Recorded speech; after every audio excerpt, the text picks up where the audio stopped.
ഓം ശാന്തി. അവ്യക്ത പരിവാരത്തിലേക്ക് എല്ലാവർക്കും സ്വാഗതം. അവ്യക്ത ശാന്തിയിലൂടെ ഡബിൾ ലൈറ്റ് ഫരിസ്ത സ്വരൂപത്തിൻ്റെ അനുഭൂതി ചെയ്യുന്നതിനായുള്ള ഇന്നത്തെ വിഷയമാണ് ഗുണങ്ങളെ തൻ്റെ നിജസംസ്കാരമാക്കി മാറ്റൂ. ഇന്നത്തെ അവ്യക്ത സൂചന: എങ്ങനെയാണോ സയൻസുകാർ മരുഭൂമിയിലും ധാന്യം വിളയിക്കുന്നത്, അതുപോലെ താങ്കൾ സൈലൻസിലൂടെ ഭൂമിയെ പരിവർത്തനപ്പെടുത്തൂ. ഇതിനായി ശുഭഭാവന സമ്പന്നരാകൂ. ബ്രഹ്മബാബയെ അനുകരിക്കൂ. സൈലൻസിൻ്റെ ശക്തിയിലൂടെ ഏതൊരാത്മാവിൻ്റെയും മനോവൃത്തി ദൃഷ്ടി പരിവർത്തനപ്പെടുത്തൂ. ക്രോധം അജ്ഞാനത്തിൻ്റെ ശക്തി എന്നതുപോലെ ജ്ഞാനത്തിൻ്റെ ശക്തി ശാന്തിയാണ്, സഹനശക്തിയാണ്. ഇപ്പോൾ ഈ ഗുണങ്ങളെ തൻ്റെ സ്വന്തം സംസ്കാരമാക്കൂ. എങ്കിൽ ഡബിൾ ലൈറ്റ് മാലാഖയായി സഹജമായും മാറും. ഇപ്പോൾ ഈ വിഷയത്തെക്കുറിച്ച് മോഹിനി ദീദിജിയിൽ നിന്നും കേൾക്കാം. ഓം ശാന്തി. ബാബയുടെ മക്കളെല്ലാവരും ജനുവരി മാസം മുഴുവനും ഡബിൾ ലൈറ്റ് സ്ഥിതിയിൽ സ്ഥിതി ചെയ്യാനുള്ള അഭ്യാസം ചെയ്തല്ലോ. നമുക്ക് ഭാരമെടുക്കേണ്ട ആവശ്യമില്ലല്ലോ. എന്തുകൊണ്ടെന്നാൽ നമുക്ക് മുകളിലേക്ക് പോകണം. മുകളിലേക്ക് പോകണമെങ്കിൽ ഭാരരഹിതമായി തീരണം. പലരും എന്നോട് ചോദിക്കാറുണ്ട്, താങ്കൾ ഭോഗ് വയ്ക്കാൻ പോകുന്ന സമയത്ത് എന്താണ് അനുഭവം ഉണ്ടാകുന്നതെന്ന്. അപ്പോൾ ഞാൻ പറയും, ആദ്യം ഭാരരഹിതമായി തീരും. ബാബ എന്നെ മുകളിലേക്ക് ആകർഷിക്കുന്നത് പോലെ തോന്നാറുണ്ട്. സൂക്ഷ്മവതനം വരെ പോകാം. അതിനാൽ ഭാരരഹിത അവസ്ഥ ആവശ്യമാണല്ലോ. അപ്പോൾ മുകളിലേക്ക് പോകണമെങ്കിൽ അതിനുള്ള പുരുഷാർത്ഥം എന്താണ്? സർവ്വതും താഴെ തന്നെ ഉപേക്ഷിക്കുക. യാതൊന്നും തന്നെ ബുദ്ധിയിലോ മനസ്സിലോ പാടില്ല. ഇത് വളരെ നല്ലൊരു അനുഭവമാണ് നമുക്കുണ്ടാക്കുന്നത്. ഇതും ഒരു അഭ്യാസം തന്നെയാണല്ലോ. അതിനാൽ ബാബ എന്താ പറയുന്നത്? ഗുണങ്ങളെ തൻ്റെ സംസ്കാരമാക്കി മാറ്റൂവെന്ന്. എന്തെങ്കിലും അവഗുണങ്ങൾ നമ്മളിലുണ്ടെങ്കിൽ, അഥവാ ഗുണങ്ങളുടെ കുറവുണ്ടെങ്കിൽ അത് നമ്മെ സമ്പൂർണ്ണമാക്കി മാറ്റുകയില്ല. നമ്മളെല്ലാവരിലും സർവ്വഗുണങ്ങളുമുണ്ട്. പക്ഷെ ശതമാനത്തിൽ വ്യത്യാസമുണ്ടെന്ന് മാത്രമേ ഉള്ളൂ. സർവ്വഗുണങ്ങളും ഇല്ലാത്ത ആരും തന്നെ ഇല്ല. ക്ഷമയുടെ, സഹനശക്തിയുടെ, പ്രഭു പ്രേമത്തിൻ്റെ ശതമാനത്തിൽ വ്യത്യാസമുണ്ടെന്ന് മാത്രം.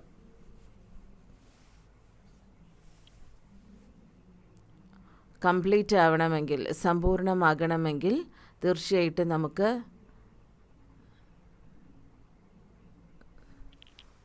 100% വേണമല്ലോ. ക്ഷമയുണ്ട്, പക്ഷെ ചില സമയത്ത് അക്ഷമരാണെങ്കിൽ അതിനെ ഇല്ലാതാക്കണം. ആ പെർസെൻറ്റേജിനെ നമ്മൾ ഫുൾ ചെയ്യണം.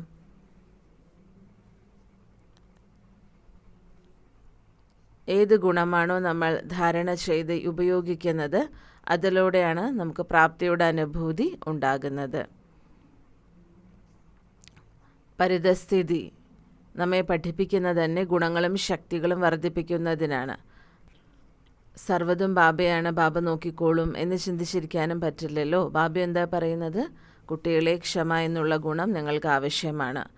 എല്ലാം ബാബ ചെയ്തോളും എന്ന് മാത്രം ചിന്തിക്കരുത്. ബാബ ചെയ്യും, പക്ഷേ എനിക്കും എന്തെങ്കിലും ചെയ്താലല്ലേ, പുരുഷാർത്ഥം ചെയ്താലല്ലേ പ്രാപ്തി ഉണ്ടാകൂ. സഹനശക്തി എന്നിലില്ല. പിന്നെ എങ്ങനെ ബാബ നമ്മളെ കൊണ്ട് ചെയ്യിക്കും? ബാബ സർവ്വതും നമ്മെ കൊണ്ട് ചെയ്യിക്കും, പക്ഷേ നമ്മളിൽ ആ ഒരു ഗുണം അഥവാ ശക്തിയുടെ അനുഭൂതി ഉണ്ടാകണം. ബാബ സമസ്യകളെ പരിഹരിക്കണം എന്ന് പറയുന്നുണ്ടല്ലോ. പക്ഷെ ബാബ എന്താ പറയുന്നത്? കുട്ടികളെ, നിങ്ങളുടെ ഉള്ളിൽ ശക്തി ആദ്യം നിറയ്ക്കൂ.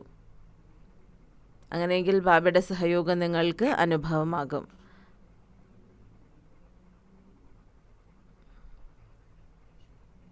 പക്ഷെ എപ്പോഴും നമ്മളിത് മാത്രം പറഞ്ഞുകൊണ്ടിരിക്കുകയാണെങ്കിലോ? ബാബയിൽ തൻ്റെ ബുദ്ധി സമർപ്പണമാക്കിക്കൊണ്ട് തൻ്റെ സ്ഥിതി വളരെ നല്ലതാക്കി നമ്മളിരുന്നാൽ മാത്രം മതി. സ്ഥിതി പക്ഷേ നമുക്കല്ലേ ഉണ്ടാക്കേണ്ടത്. സ്ഥിതി ഉണ്ടാക്കാതെ ബാബയുടെ സഹയോഗം എങ്ങനെ ലഭിക്കാനാണ്? ജ്ഞാനത്തെ ഉപയോഗിക്കൂ, യോഗബലത്തെ വർദ്ധിപ്പിക്കൂ, ധാരണകൾ നല്ലതാക്കി മാറ്റൂ. ബാബ എന്തുകൊണ്ടാണ് 4 വിഷയങ്ങൾ നമ്മളെ പഠിപ്പിക്കുന്നത്? ബാബ തന്നെ സർവ്വതും ചെയ്യുന്നുവെങ്കിൽ നമുക്ക് പഠിക്കേണ്ട ആവശ്യമില്ല. അതുകൊണ്ട് ജീവിതത്തിൽ എപ്പോഴും ഓർമ്മയിൽ വെക്കേണ്ട ഒരു കാര്യമാണ്, എനിക്ക് എന്താണ് ചെയ്യേണ്ടത്. എന്നാൽ ബാബയുടെ സഹയോഗം ലഭിക്കും. ചില സമയത്ത് എനിക്കിങ്ങനെ അനുഭവപ്പെടാറുണ്ട്, നമ്മൾ എല്ലാ കാര്യത്തിലും ബാബയെ ഫിക്സ് ആക്കിയ പോലെയാണ്, ബാബ തന്നെ ചെയ്തോളണം. പക്ഷേ ഇതിൽ നമ്മുടെ പങ്ക് എന്താണ്, അതുകൂടി നമ്മൾ ചിന്തിക്കണം. നമ്മൾ ഏത് തരത്തിൽ യോഗ്യരാകണം. ഭക്തിമാർഗത്തിൽ ഇങ്ങനെ തന്നെയാണല്ലോ നമ്മൾ ചെയ്തത്. ജ്ഞാനത്തിലേക്ക് വന്നുവെങ്കിൽ നമുക്ക് ജ്ഞാനത്തിൻ്റെ ഖജനാക്കൾ ബാബ നൽകി കഴിഞ്ഞു. അതിനാൽ ഗുണങ്ങളെ തൻ്റെ സംസ്കാരമാക്കി മാറ്റണം. നമുക്ക് മൂർത്തിയായി തീരണമല്ലോ. എങ്ങനെയാണോ ശാസ്ത്രജ്ഞർ മരുഭൂമിയിലും ധാന്യങ്ങൾ വിളയിക്കുന്നത്? മരുഭൂമിയുടെ സ്ഥലങ്ങളിലെല്ലാം, ഉദാഹരണത്തിന് ദുബായിലെല്ലാം, അവർ വളരെയധികം പച്ചപ്പാണ് ഉണ്ടാക്കിയിരിക്കുന്നത്. എത്ര വൃക്ഷങ്ങളാണ് നട്ടു വളർത്തിയിരിക്കുന്നത്.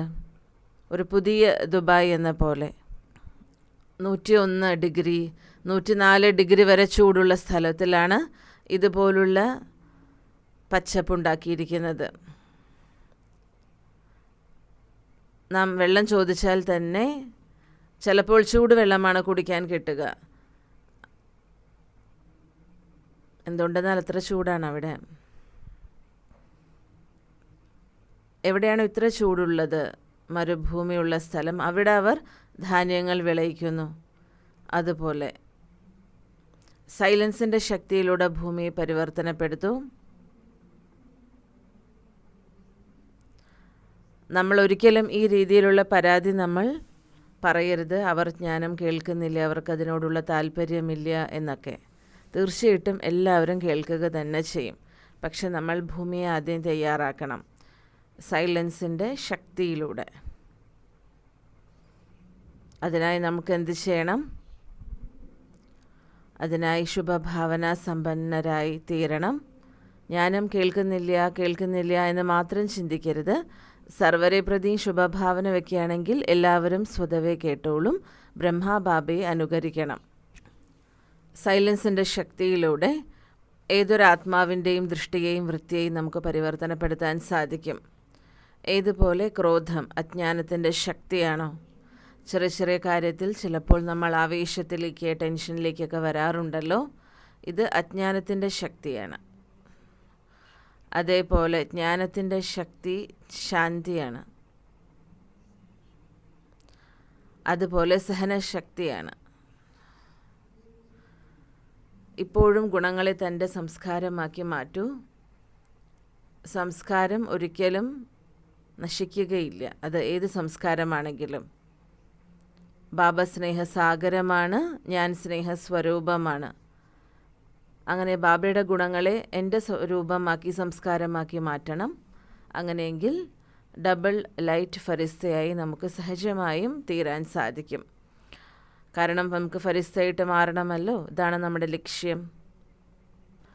കുടുംബത്തിലിരിക്കുന്നവരാണെങ്കിലും ഇങ്ങനെ ചിന്തിക്കണം, ബാബ എന്നെ നിമിത്തമാക്കി തീർത്തിരിക്കുകയാണ്. ലൗകികത പാടില്ല, ഭയം പാടില്ല, അശാന്തി നമ്മളിൽ ഉണ്ടാകരുത്. അതിനാൽ സ്വയം നിങ്ങൾക്കും നല്ലതായി തോന്നും. ബാബ നിങ്ങളിലൂടെ ധാരാളം സേവനവും ചെയ്യിപ്പിക്കും. ഓം ശാന്തി.